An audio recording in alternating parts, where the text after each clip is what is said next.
Shit.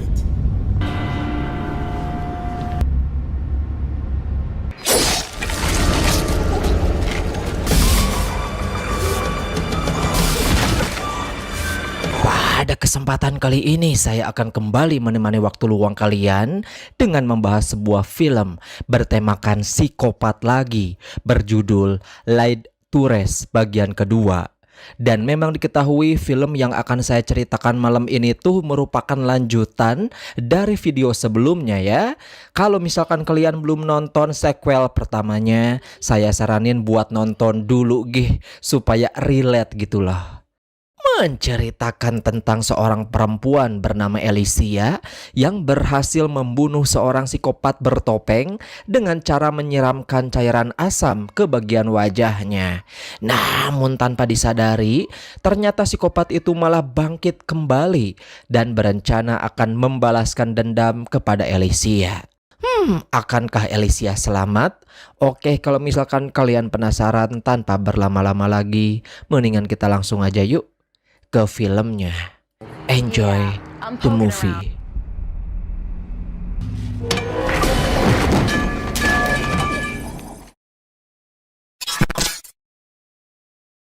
Di awal film kita akan diperlihatkan ke kejadian di film pertamanya, yaitu ketika Alicia dan juga Tommy berhasil menghabisi psikopat bertopeng dan pergi dari supermarket. I can't wait. Namun setelah Alicia dan Tommy pergi, para polisi yang datang mengevakuasi tempat kejadian tiba-tiba malah langsung dibunuh entah oleh siapa. Yang dimana orang-orang tersebut ternyata adalah komplotan dari psikopat bertopeng yang dipimpin oleh seorang pria bernama Preston. Sebelum akhirnya di situ Preston dan juga anak buahnya mulai mengobati serta menyelamatkan psikopat bertopeng dari kematiannya. Sementara itu Alicia dan Tommy yang sudah sampai di hotel, keduanya terlihat masih syok berat dan tidak menyangka karena mereka telah mengalami kejadian yang sangat mengerikan. Bahkan di situ juga Alicia masih terus terbayang-bayang kejadian tersebut. Before I leave town, I'll get you some mad. You didn't tell me you were making.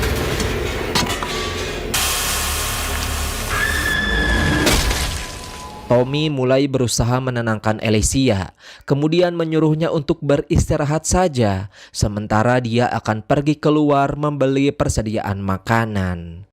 Namun tidak lama kemudian Alicia yang sedang mandi, sesuatu hal yang tidak terduga pun malah terjadi karena di situ Preston berhasil melacak keberadaannya. Sehingga tanpa belas kasihan sedikit pun dengan sadis Preston lalu membunuh Alicia, termasuk merekam aksi pembunuhannya ini. If you make one sound, okay?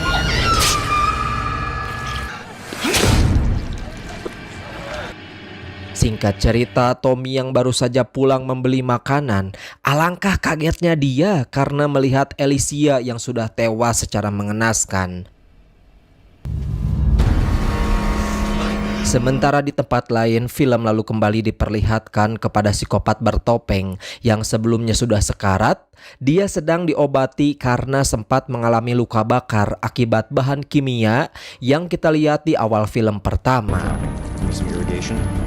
Bahkan dari sini terungkaplah identitas dari psikopat bertopeng tersebut yang sering dijuluki dengan nama Krumskull. Tapi kita sebut aja si Bapak Nick lah ya. Dan Nick ini adalah salah satu petinggi dari organisasi psikopat tersebut yang sering melakukan pembunuhan kepada orang-orang dengan merekam atau melakukan siaran langsung setiap melakukan pembunuhannya ini. Bahkan Preston juga merupakan salah satu petinggi di organisasi itu. All right. Put the kid in my car. Hey, All right, Max. Take it to the lab. Do your thing.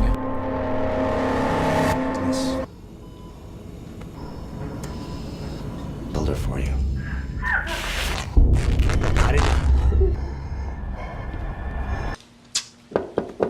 Right there, here, Mom. No, I don't know. Change in your vision, has it gotten worse in the last?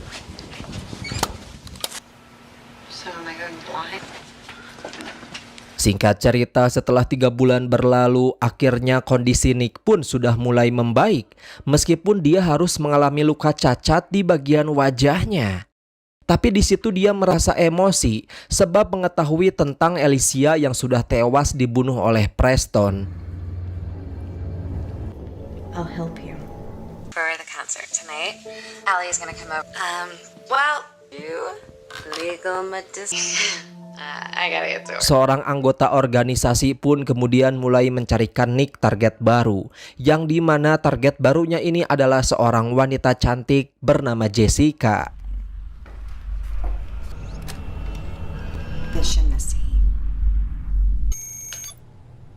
I have been instructed to create sealed chrome plating factory that the shelter. Krauss. Please get the Lalu pada malam itu ketika Jessica sedang bersantai bersama dengan salah seorang temannya bernama Ellie yang sedang memasak sendirian di lantai 2. Di situ Nick pun datang dan dengan sadis, The operation's gonna work. It might not work. And I think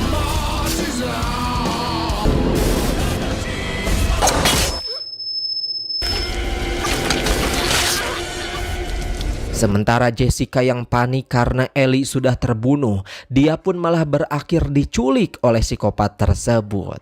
Singkat cerita, pada saat para polisi datang menyelidiki ke lokasi pembunuhan, di sana mereka pun berhasil menemukan sebuah petunjuk, yaitu ketika psikopat bertopeng datang melakukan pembunuhan. Karena sebelum diculik, ternyata Ellie dan juga Jessica sempat merekam aktivitas mereka sebelum psikopat Nick datang melewati jendela. Sementara itu, film lalu kembali berpindah kepada Tommy, yaitu orang yang telah berhasil selamat dari pembunuhan psikopat bertopeng sebelumnya. Tapi pada saat dia akan kembali ke apartemen, dia lagi-lagi didatangi oleh seorang pria misterius. Bahkan pada saat di apartemennya, Tommy yang sedang beristirahat malah didatangi oleh psikopat itu yang kemudian membunuh salah satu temannya. You still owe me. Can you have it to be my Monday?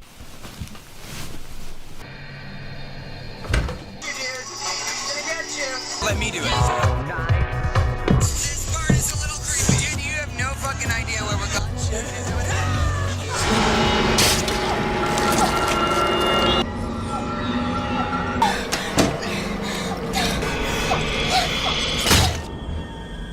Sadar bahwa ada hal yang mencurigakan, Tommy yang khawatir jika itu adalah antek-antek psikopat, dia memilih untuk cepat-cepat kabur saja. Sehingga tanpa sengaja dia bertemu dengan seorang detektif bernama Max yang datang untuk mencari informasi tentang psikopat bertopeng. Karena sebelumnya para polisi ini sempat tidak percaya dari keterangan Tommy pasca kejadian pembunuhan Alicia di beberapa bulan yang lalu. Tapi sekarang setelah mereka melihat rekaman dari ponsel Ellie, akhirnya para polisi mulai mempercayainya dan meminta kepada Tommy agar kembali menceritakan tentang semua informasi apa saja mengenai psikopat tersebut. Was this the mask you saw? Don't just get up and they sure as hell don't keep killing. Di sisi lain, Jessica yang baru saja sadar, alangkah paniknya dia karena sekarang dia sudah berada di dalam peti mati. Bahkan di markas para psikopat terlihat Preston dan juga anak buahnya sedang membuat beberapa senjata baru untuk membunuh para korban yang lain. And then,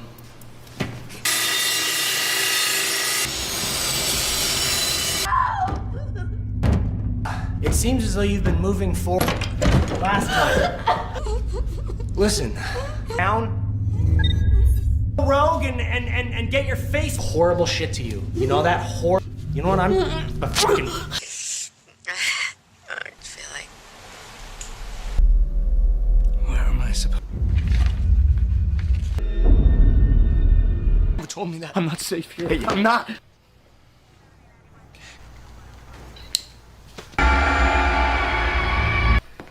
Okay. kembali kepada para detektif. Setelah mendapatkan informasi dan juga petunjuk yang diberikan oleh Tommy, seorang detektif bernama King lalu meminta salah satu anak buahnya bernama detektif Holland untuk memeriksa sebuah pabrik kosong yang dicurigai sebagai markas dari para psikopat. Akan tetapi pada saat detektif Holland mulai menyelidikinya, tiba-tiba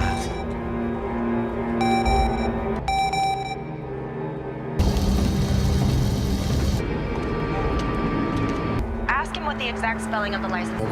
Yeah, I'm poking around.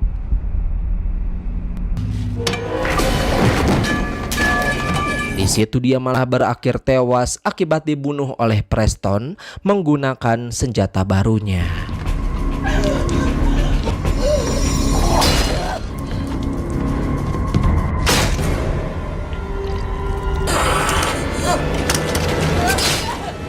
Jessica yang sudah berhasil keluar dari dalam peti mati, dia yang sempat menyembunyikan ponsel sebelum diculik, dengan cepat lalu menghubungi ibunya untuk memberitahu tentang dia yang sedang diculik. Namun sayang Jessica malah tidak mengetahui tentang lokasinya saat ini, sehingga sang ibu yang panik langsung bergegas meminta bantuan kepada polisi setempat. No! No! Don't you hang up!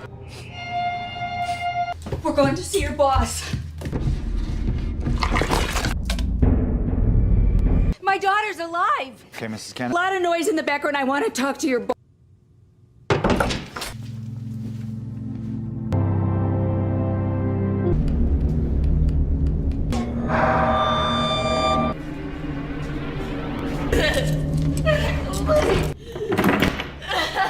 Will that work? Hopefully. She's alone. It doesn't make any sense. Promise you I will not sleep until Jess comes. Singkat cerita, di malam hari Tommy yang sedang sendirian di luar, tiba-tiba dia kemudian langsung diculik oleh Preston.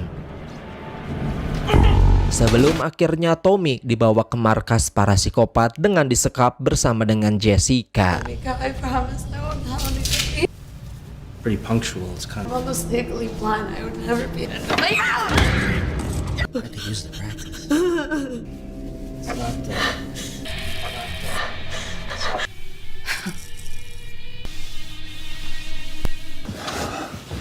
Looks like you could have. Check with dispatch. Nothing since we last spoke. Cobb County. All sliced. 40 miles? I mean, if I see something, I won't make a move. Yes, it's You too?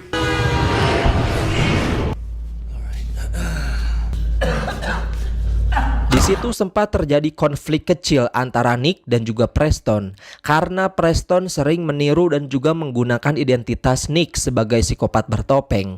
Hal ini tentu membuat Nick merasa was-was karena bila mana Preston ketahuan, maka nama Nick yang akan dicari oleh polisi. Sehingga Nick yang marah kemudian mengirimkan pesan kepada Preston jika dia tidak lagi dibutuhkan di organisasi ini. Preston yang marah kemudian langsung mengubah penampilannya dengan sangat mirip seperti Nick alias psikopat bertopeng. Dia berencana akan menyingkirkannya juga. stab you too.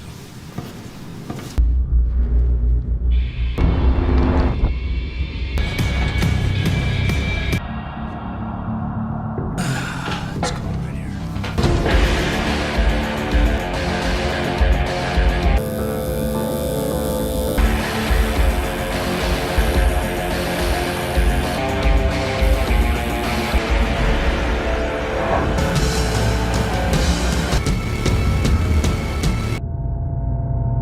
Sementara itu Tommy dan juga Jessica yang masih disekap, mereka tidak mau berdiam diri saja.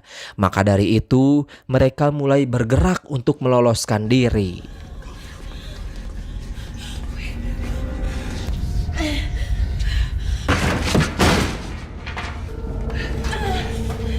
Wait, no, we could get trapped. Son, and stay calm for me, okay?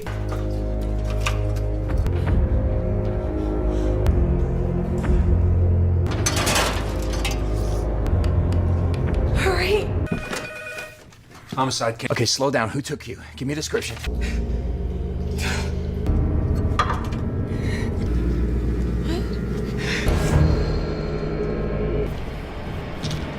Detektif Max dan juga salah satu rekannya pun akhirnya tiba di pabrik tersebut. Karena sebelumnya mereka khawatir kepada Detektif Holland yang sama sekali tidak ada kabar selama melakukan penyelidikan. Nah guys, pada saat mereka masuk dan memeriksa ke dalam pabrik, Nick dan Preston yang sudah berada di sana dengan brutal langsung menghabisi mereka. Max, Holland could be in some real. Will you not go inside?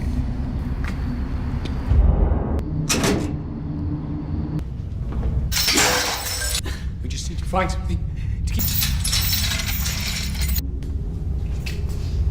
Holy shit.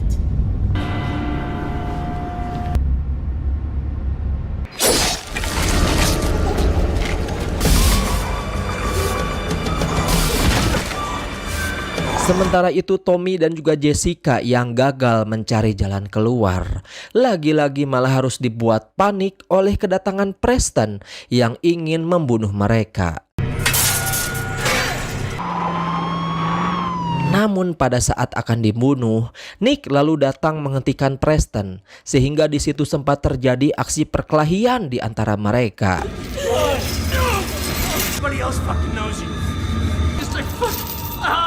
Tapi karena si Nick ini terlalu kuat ya, dengan mudah Preston langsung dibunuhnya juga. Dia kemudian lanjut memburu Tommy dan juga Jessica. Meskipun sempat berusaha melawan, sayangnya Tommy malah langsung dibuat sekarat. Sehingga di situ Nick mulai kembali menyekap Jessica dengan dimasukkan ke dalam peti mati. Bahkan tanpa rasa belas kasihan sedikit pun, Nick lalu mulai merekam Jessica yang sudah ketakutan pada saat di dalam peti mati.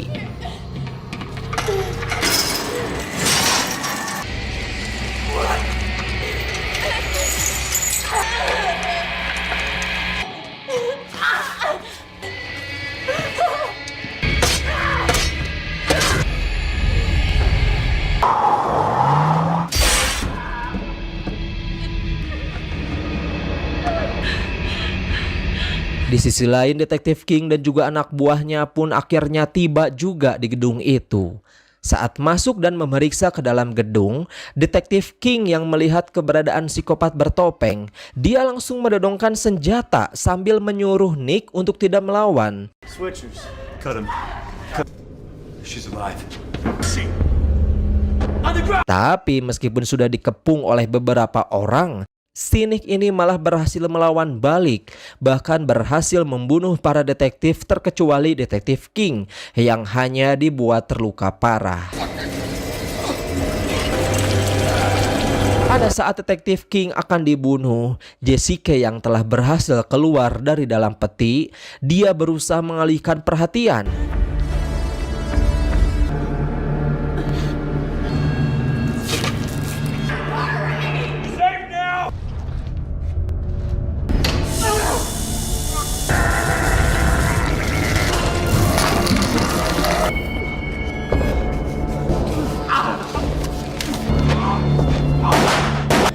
I guess you can't kill me now!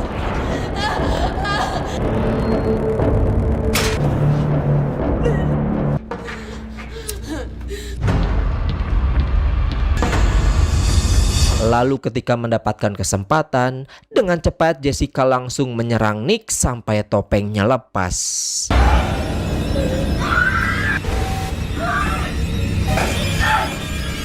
Ketika Jessica akan dibunuh, untungnya Detektif King pun datang dengan menembak psikopat itu berkali-kali. Setelah semuanya berakhir, lagi-lagi bak pahlawan kesiangan dua orang anggota FBI datang ke sana untuk mengevakuasi Detektif King dan juga Jessica, termasuk akan mengambil alih penyelidikan tersebut.